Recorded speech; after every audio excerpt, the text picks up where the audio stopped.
Hello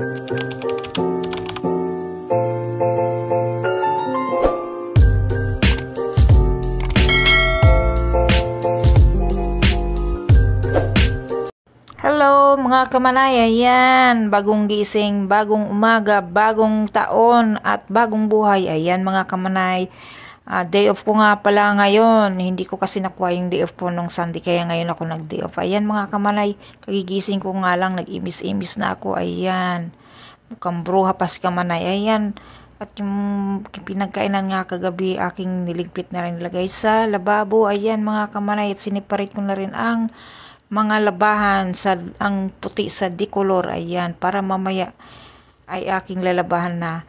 Aking binabad muna iyang mga puti para matanggal na ang mga mancha-mancha or mga amoy-amoy. Ayan mga kamanay, nilagay ko na nga sa basket yung iba. Ayan, at dadalhin ko na sa CR aking ibabad.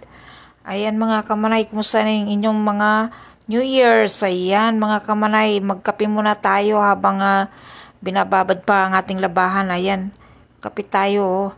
Saging, nilagang saging with tinapay na putok. Ayan, hindi ko pa naayos ang upuan mga kamanay. Ayan nga, nagwawalis-walis na ako mga kamanay.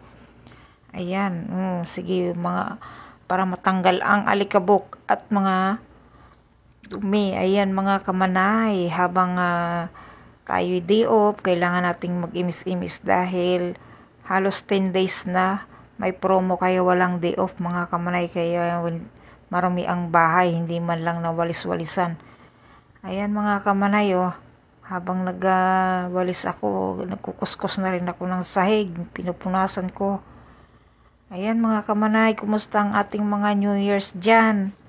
Sana bagong buhay, bagong pag-asa, bagong magbago na rin tayo. Yung mga dyan, iba dyan na mga mababait, maging mabuti. Ayan mga kamanay, lumabas na nga pala akong hinahanap ko yung yung sinasabi ni ate na bukor, dahil umalis siya, nilakaran, sabi niya baka raw matumba ng pusa. Ayan nga, hinahanap ko. Ayun pala sa isang tabi. Ayan, at aking kinuha nga, at ako'y magpapausok din. Nag-uusok pa nga. Ayan, para matanggal yung mga maligno. Mga amoy pala, kala maligno.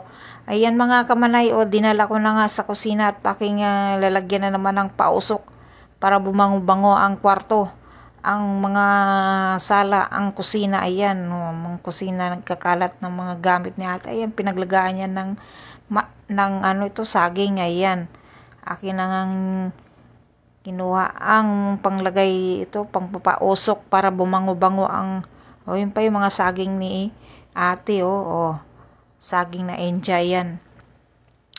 Ayan, at dinagdagan ko. Ayan nga kamanay, at natapos ko ng aking paglilinis, at kami nagdesisyon na bumili ng mga kailangan namin dahil wala ng bigas, walang ulam, lahat, pati gamit sa kusina. Dahil nga galing kami sa bakasyon at walang